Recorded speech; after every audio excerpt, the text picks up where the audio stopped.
નમસ્કાર, voice of Mahisagar news channel પર આપનું હાર્દિક સ્વાગત છે।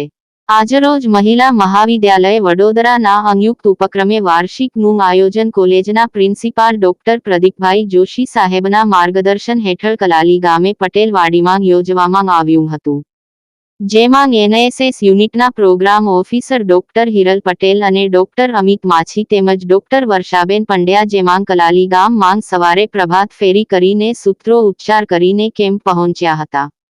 ત્યારબાદ આજના વક્તા એવા રામકૃષ્ણ મિશનના ગુરુ વિવેક મહારાજે કોલેજની દીકરીઓની ધાર્મિક તેમજ પોતાની સંસ્કૃતિનો ભારપૂર્વક સમજ આપી, તેમજ મન અને શરીરની સ્વચ્છતા વિશે પણ વાત કરવામાં આવી હતી।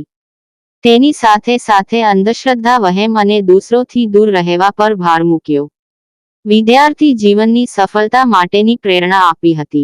જ્યારે સમીરભાઈ વકીલ અહેલે નઝમા કોલેજની દીકરીઓને કાયદા તથા હેલ્પલાઇન નંબર 1091 વિશેની ઊંડાણપૂર્વક માહિતી આપવામાં આવી હતી, જેની સાથે સાથે કોલેજની દીકરીઓએ પણ પોતાના વિચારો રજૂ કર્યા હતા।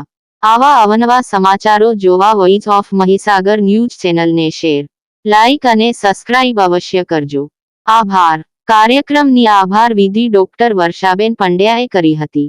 આવા નવા સમાચારો જોવા વોઇસ ઓફ મહીસાગર ન્યૂઝ ચેનલને શેર, લાઇક અને સબસ્ક્રાઇબ અવશ્ય કરજો। આભાર।